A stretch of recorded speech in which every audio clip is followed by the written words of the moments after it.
ஆகாஷ்வாணி.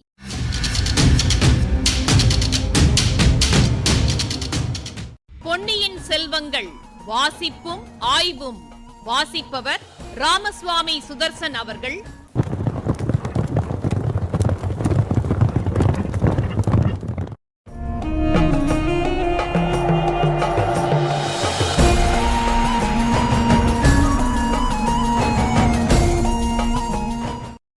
வந்தியத்தேவன் அடைபட்டிருக்கும் சிறைச்சாலையிலே இளவரசி குந்தவை நாச்சியார் வந்து தன்னுடைய காதலை தன் இதயமாகிற சிறையிலே வந்தியத்தேவனை அடைத்து வைத்திருப்பதாக கூறவும், அதற்கு வந்தியத்தேவன், நம்மிருவருக்குமே அந்தஸ்திலே உள்ள வித்தியாசம்தான் தவறு என்றான். அன்பிற்கும் உண்டோ அடைக்கும் தாழ் என்ற முதுமொழியை கேட்டதில்லையா? அந்த முதுமொழி பொன்னியின் செல்வருக்கும் படகுக்காரி பூங்குழலிக்கும் கூட பொருத்துமல்லவோ? ஆம், பொருந்தும்தான். என் தம்பி உலகமாளப் பிறந்தவன் என்று நினைத்தேன். அதனால் அவர்களுடைய நெஞ்சுக்கும் தாளிட விரும்பினேன். நானும் இளவரசரை பற்றி எவ்வளவோ கேள்விப்பட்டுவிட்டுத்தான் ஆவலுடன் வந்தேன். அவரோடு 8 திசைகளுக்கும் சென்று போர்க்களங்களில் வீரச் செயல்கள் புரிந்து பெயரும் புகழும் அடைய விரும்பினேன். இப்போது அந்த ஆசை போய்விட்டதல்லவா? ஆம், பொன்னியின் செல்வர் அரசுரிமையைக் காட்டிலும் அமைதியான வாழ்க்கையை அதிகம் விரும்புகிறார். போர்க்களத்தில் வாளேந்தி வீசுவதைக் காட்டிலும் ஆலயத் திருப்பணியில் கல்லுளி கொண்டு வேலை செய்வதற்கு அதிகம் ஆசைப்படுகிறார். மதுராந்தகனோ ராஜ்யம் ஆளுவதில் தீவிர நோக்கம் கொண்டிருக்கிறான். ஆடு புலியாக மாறுகிறது, புலி ஆடாகிறது. ஆலவாய் இறைவன் நரியை பரியாக்கி, பரியை நரியாக்கியதாக சிவபக்தரின் வரலாறு கூறுகிறது. அதுபோல, தேவி, தங்களுடைய கருணையினால் நானும் ஒரு நரியானேன்.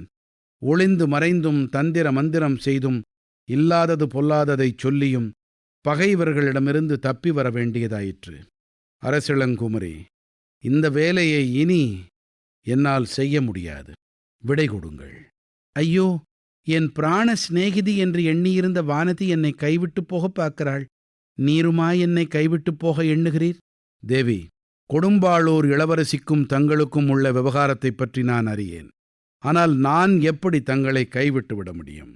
ராஜாதி ராஜாக்கள் தங்களுடைய மணி பொற்கரத்தை கைப்பற்ற தவம் கிடக்கிறார்கள். நானோ குற்றேவல் செய்ய வந்தவன். இளைய பிராட்டி அப்போது தன்னுடைய திருக்கரத்தை நீட்டினாள். இது கனவா நனவா என்ற தயக்கத்துடன் வந்தியத்தேவன் அந்த மலர்க்கரத்தை தன் இரு கைகளாலும் பற்றி கண்ணில் ஒற்றிக்கொண்டான். அவனுடைய உள்ளமும் உடம்பும் பரவசமடைந்தன. வாணர் குலத்து வீரரே, கற்பென்னும் திண்மையை குலதனமாகப் பெற்ற பழந்தமிழர் மன்னர் வம்சத்தில் வந்தவள் நான். எங்கள் குலத்து மாநகரில் சிலர் கணவனுடன் உடன்கட்டை ஏறியதுண்டு. பதியின் உடலை எரித்த தீயை குளிர்ந்த நிலவென்று அவர்கள் கருதி அக்னியில் குதித்தார்கள். கேள்விப்பட்டிருக்கிறேன் தேவி.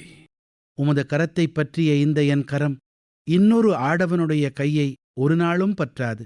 வல்லவரையன் சொல்லிழந்து செயலிழந்து குந்தவையின் கண்ணீர் ததும்பிய கண்களைப் பார்த்த வண்ணம் மதியும் இழந்து நின்றான். ஐயா, உம்முடைய பதட்டமான காரியங்களினால் உமது உயிருக்கு ஏதேனும் அபாயம் நேர்ந்தால் என்னுடைய கதி என்ன ஆகும் என்பதை சிறிது எண்ணிப்பாரும். தேவி, தங்களுடைய இதய சிங்காசனத்தில் இடம்பெற்ற இந்த பாக்கியசாலி உயிருக்கு பயந்த கோழையாயிருக்க முடியுமா? கோழைத்தனம் வேறு, ஜாக்கிரதை வேறு ஐயா. முதன் மந்திரி அனிருத்தருக்கு கூட தங்கள் வீரத்தை பற்றி ஐயம் கிடையாது. பின்னர் எதை பற்றி அவர் ஐயப்படுகிறார்? நீர் பழுவூர் ராணியின் ஒற்றனாயிருக்கலாம் என்று ஐயுறுகிறார். அப்படியானால் வைத்தியர் மகன் பினாகபாணிக்கு அளித்த மறுமொழியை அவருக்கும் அளித்த சித்தமாயிருக்கிறேன். சிறைக்கதவை திறந்து விடுங்கள். அந்த மனிதர் எங்கே இருக்கிறார் என்று சொல்லுங்கள். வைத்தியர் மகனாவது மற்போரில் சிறிது பழக்கமுள்ளவன். அனிருத்தர் சொற்போர் அறிவாரேயன்றி மற்போர் அறியார். அறிவின் கூர்மையே அவருடைய ஆயுதம். வாளின் கூர்மையை அவர் என்றும் துணை கொண்டதில்லை. அப்படியானால் என்னுடைய வாளின் கூர்மையைத்தான் முதலில் பரீட்சை பார்க்கட்டுமே. ஐயா, இந்த நாட்டில் சக்கரவர்த்திக்கு அடுத்த மரியாதைக்குரியவர் முதன் மந்திரி அனிருத்தர். அவருடன் பகிரங்கமாக முரண்பட பழுவேட்டரையர்களும் தயங்குகிறார்கள். பழுவேட்டரையர்கள் குற்றமுள்ள நெஞ்சினர். அவர்கள் பயப்படுவார்கள். ஆனால் நான் ஏன் பயப்பட வேண்டும்? இளம் பிராயத்திலிருந்து என் தந்தையின் உற்ற தோழர் அவர். முதன் மந்திரிக்கு செய்த அவமரியாதை சக்கரவர்த்திக்கும் எனக்கும் செய்த அவமரியாதையாகும். அப்படியானால் அவருடைய நம்பிக்கையை நான் பெறுவதற்கு வழியை ஏனும் சொல்லுங்கள். முதன் மந்திரி காஞ்சிக்கு மிகவும் நம்பிக்கையான ஒருவரை அனுப்ப விரும்புகிறார். உம்மை அனுப்பலாம், நம்பி அனுப்பலாம் என்று நான் உறுதி அளித்திருக்கிறேன். தேவி, காஞ்சிக்கு என்னை அனுப்பாதீர்கள். என் மனத்திற்குள் ஏதோ ஒரு குரல் காஞ்சிக்கு போகாதே போகாதே என்று சொல்லிக் கொண்டிருக்கிறது. அது ஒருவேளை பழுவூர் இளையராணியின் குரலாய் இருக்கலாம் அல்லவா? இல்லவே இல்லை. தங்களுடைய சொல்லுக்கு மாறாக அந்த விஷநாகத்தின் குரலை நான் கேட்பேனா? ஐயா, பழுவூர் இளையராணியைப் பற்றி இனி எந்த சமயத்திலும் அப்படியெல்லாம் பேசாதீர்கள். இது என்ன? ஏன் இந்த திடீர் மாறுதல்? ஆம், என் மனம் அவள் விஷயத்தில் அடியோடு மாறிவிட்டது. நீர் இலங்கையிலிருந்து கொண்டு வந்த செய்தியை கேட்ட பிறகு. அப்படியானால் இனி நான் பழுவூர் இளையராணியிடம் பயபக்தியுடன் நடந்து கொள்ள வேண்டியதுதானோ? ஆம், அவள் பயபக்தியுடன் பூஜை செய்யும் கொலைவாளை என்னிடம் கொடுத்து இன்னாருடைய தலையை கொண்டு வா என்று சொன்னாலும் கொண்டு வர வேண்டியதுதானோ? குந்தவை தேவியின் உடம்பு நடுங்கிற்று. மறுமொழி கூறியபோது அவளுடைய குரலும் நடுங்கிற்று. பழுவூர் ராணியிடம் மரியாதையுடன் நடந்து கொள்ள வேண்டியதுதான். ஆனால் அவள் பேச்சை கேட்க வேண்டிய அவசியமில்லை. அவள் எத்தகைய காரியத்தில் ஈடுபட்டிருக்கிறாள் என்பது அவளுக்கே தெரியாமல் இருக்கலாம் அல்லவா? அப்படித்தான் அவளும் கூறினாள். நான் எதற்காக இந்த கத்தியை பூஜை செய்து கொண்டிருக்கிறேன் என்பது எனக்கே தெரியவில்லை என்றாள். இதைக் கேட்ட இளவரசி இன்னும் அதிகமாக நடுங்கிய குரலில், இந்த சோழர் தொல்குடியை தெய்வம்தான் காப்பாற்ற வேண்டும் என்றாள். காப்பாற்றுகிற தெய்வம் இந்த ஏழையை சாதனமாக வைத்துக்கொண்டு காப்பாற்றட்டும் என்றான் வந்தியத்தேவன். ஐயா, நானும் அவ்வாறுதான் நம்பியிருக்கிறேன். நீர் காஞ்சியிலிருந்து திரும்பி வந்ததும் மறுபடி ஒரு தடவை இலங்கைக்கு போக வேண்டும். அந்த வாய் பேச இயலாத தாயை எப்படியாவது இங்கே அழைத்து வர வேண்டும். அவளை அழைத்து வருவது சுழிக்காற்றை குடத்தில் அடைத்து கொண்டு வருவது போலத்தான். இப்படி ஒருமுறை யாரோ சொன்னார்கள். ஆம், அந்த வீர வைஷ்ணவன்தான். ஒருவேளை அவனை அழைத்து வந்திருக்கலாம். இல்லை, அவனால் அந்த காரியம் முடியவில்லை. உம்மாலேதான் அந்த காரியமாக வேண்டும். அப்படியானால் என்னை காஞ்சிக்கு அனுப்பாதீர்கள் தேவி. ஏன்? அங்கே என் எஜமானர் இருக்கிறார். அவர் கேட்டால் நான் எல்லா விவரங்களையும் சொல்லித்தானாக வேண்டும். பழுவேட்டரையர்களும் மற்ற சிற்றரசர்களும் செய்யும் சதியை பற்றி அறிந்தால் உடனே வெகுண்டு எழுவார். சக்கரவர்த்தியை சிறை வைப்பது போல் வைத்திருக்கிறார்கள் என்று அறிந்தால் உடனே படையெடுத்து கிளம்புவார். பொன்னியின் செல்வரை பற்றிய செய்தி அவர் காதில் எட்டியிருந்தால் இதற்குள்ளேயே ஒருவேளை புறப்பட்டிருந்தாலும் புறப்பட்டிருப்பார். அதற்காகவேதான் உம்மை அனுப்ப விரும்புகிறேன். அவர் காஞ்சியை விட்டு புறப்படாமல் எப்படியாவது தடுத்துவிட வேண்டும். நான் காஞ்சியை அடைவதற்குள் அவர் புறப்பட்டிருந்தால் வழியில் அவர் எங்கே இருந்தாலும் அங்கே போய் சேர்ந்து கொள்ளுங்கள். எல்லாவற்றையும் விட முக்கியமாக நீர் அவசியம் செய்ய வேண்டிய காரியம் ஒன்று இருக்கிறது. சொல்லுங்கள். பெரிய பழுவேட்டரையர் இளையராணியுடன் கடம்பூர் மாளிகைக்கு புறப்பட்டு விட்டார் என்ற செய்தி கிடைத்திருக்கிறது. உண்மையில் இளையராணிதான் போகிறாளா, அல்லது இளையராணியின் பல்லக்கில்? இல்லை, இளையராணிதான் போகிறாள். என் சித்தப்பாதான் இன்னும் இங்கே இருக்கிறாரே. எதற்காகப் போகிறார்களாம்? ஆதித்த கரிகாலனையும் கடம்பூருக்கு வரும்படி அழைத்திருக்கிறார்கள். கல்யாண பேச்சு என்பது வெளிப்படையான காரணம். ராஜ்யத்தை இரண்டாக பிரித்து கொடுக்க சமாதானம் செய்து வைக்கப் போவதாகவும் ஒரு பேச்சு நடந்து வருகிறது. என் எஜமானர் அதற்கு ஒரு நாளும் சம்மதிக்க மாட்டார். அதை பற்றியெல்லாம் இப்போது எனக்கு கவலை இல்லை. பின்ன என்ன கவலை தேவி? இன்னதென்று சொல்ல முடியாத பயம் என் மனதிலே குடிகொண்டிருக்கிறது. நெஞ்சு திக் திக்கென்று அடித்துக் கொள்ளுகிறது. அரை தூக்கத்தில் விவரமில்லாத பயங்கரங்கள் என்னை சூழ்ந்து கொள்ளுகின்றன.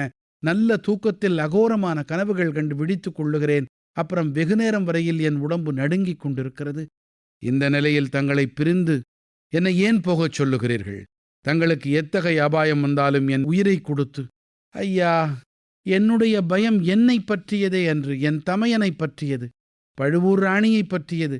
அவர்கள் சந்தித்தால் என்ன நேரிடுமோ என்று எண்ணி என் உள்ளம் கலங்குகிறது. அவர்கள் தனியாக சந்திக்க முடியாதபடி நீர் தடை செய்ய வேண்டும். தேவி, அவர் ஒன்றும் செய்வதற்கு நினைத்தால் அதை யார் தடுக்க முடியும்? ஐயா, என் தமையனை காப்பாற்றும் இரும்பு கவசம் போல நீர் உதவ வேண்டும். அவசியமானால் நந்தினி யார் என்பதை என் சகோதரனிடம் சொல்லிவிட வேண்டும். அதை அவர் நம்ப வேண்டுமே. நம்பும்படியாகச் சொல்வது உமது பொறுப்பு. எப்படிச் செய்வீர் என்று எனக்கு தெரியாது. அவர்களை எப்படியேனும் சந்திக்க முடியாதபடி செய்தால் மிக்க நலமாயிருக்கும். தேவி, என்னால் இயன்ற முயற்சிகளை செய்து பார்க்கிறேன். தோல்வியடைந்தால் என்னை குற்றம் சொல்ல வேண்டாம் என்றான் வந்தியத்தேவன். ஐயா, தாங்கள் தோல்வி அடைந்தாலும் வெற்றி அடைந்தாலும் என் இதயச் சிறையிலிருந்து இந்த ஜென்மத்தில் தங்களுக்கு விடுதலை கிடையாது என்றாள் அரசிளங்குமரி. இப்பகுதியின் ஆய்வினை வழங்குகிறார் ஐங்கரன் அவர்கள்.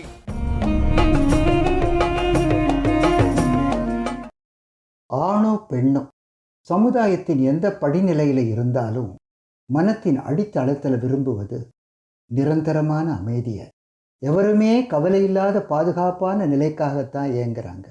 பாசம், நட்பு, காதல் இதெல்லாம் மனம் முழுசா நொறுங்கி போயிடாம கடைமுடிவான ஓர் உன்னத இலக்குக்கு வழிகாட்டுகின்றன. நான் என்கிற அகப்பற்றும் எனது என்கிற புறப்பற்றும் ஓரளவு மட்டுப்படுகின்றன இந்த நுண் உணர்வுகளால. ஆம், ஓரளவு. குந்தவை சோழ பேரரசரின் புதல்வி. வந்தியத்தேவன் வாணர்குல சிற்றரசர் வழி வந்தவன். அவளுடைய தமையனின் தூதன். அவ்வளவுதான். இந்த வீரவாலிபன் நந்தினியின் ஒற்றன் அல்லன். அவளுடைய மாய சக்திக்கு உட்பட்டிருக்க மாட்டான்னு நிச்சயமா தோணுது. இருந்தாலும் அவளுடைய வலையில விழுந்திடக்கூடாது என்கிற கவலையும் இருக்குது. அதனால்தான் வந்தியத்தேவனுக்கு பதிலா வேறு யாரையாவது காஞ்சிக்கு அனுப்பலாமேன்னு அனிருத்தரை கேட்டு பார்த்தா. குறிப்பாக கடம்பூரில் வந்தியத்தேவனுக்கு பேர் அபாயம் காத்திருக்குன்னு கவலைப்படுறா. சரி, முதன் மந்திரியோட பேசியாச்சு. ஆழ்வார்க்கடியான துணைக்கு அனுப்புகிறார். அவன் பார்த்துப்பான். பத்திரமா திரும்பி வந்ததும் மீண்டும் இலங்கைக்கு போய் அந்த மூதாட்டியை அழைச்சிக்கிட்டு வரணும். நல்லது. தமையன் சக்கரவர்த்திக்கும் தனக்கும் கொடுத்து அனுப்பியிருந்த ஓலைகளை எத்தனையோ அபாயங்களை கடந்து வந்தியத்தேவன் சேர்ப்பிச்சான். கடமைதான், இருந்தாலும் பாராட்டுக்கு உரியவன். இதே போல பல இன்னல்களை கடந்து ஈழத்தில் இருந்த தம்பியிடமும் ரகசிய ஓலையை சேர்ப்பிச்சிட்டான். உயிரை திருணமா மதிச்சு பொன்னியின் செல்வனை பத்திரமா சூடாமணி விகாரத்தில் கொண்டு சேர்த்துட்டான். இப்போ இவற்றையெல்லாம் விட மிக மிக கடினமான பொறுப்பை ஏற்றுக்கிட்டு இருக்கான். இதையெல்லாம் குற்றேவல்னு சொல்லிட முடியாது. தன்முனைப்பால தான் உயர்வா கருதிக்கிட்டு வந்திருக்கிற அரசுரிமையை விட எளிய அமைதியான வாழ்க்கையை தம்பி விரும்புகிறான்னு தெரிஞ்சப்பறம் குந்தவையின் மனமாற்றம் இதுவரை அணை போட்டு வந்த உணர்ச்சியை வெளிப்படுத்த செய்திடுச்சு. உயிர் தோழி வானதியும் கைவிட்டு போக துணிஞ்சிட்டார். இந்த நிலையில மிகவும் அரிதாக கிடைச்ச வாழ்க்கை துணைய வந்தியத்தேவனை பற்றுக்கோடா கொண்டது எதிர்பார்த்தது மட்டுமன்று, பொருத்தமானதும் கூட. குறி வச்சா தவற மாட்டேன், தவறுமானால் குறி வைக்க மாட்டேன்னு பண்டைய வீரர்களின் பாணியில் இயங்கிக்கிட்டு இருந்த வல்லவரையன் எப்படி மாறிட்டான் பாருங்க. தேவி, என்னால் இயன்ற முயற்சிகளை செய்து பார்க்கிறேன்.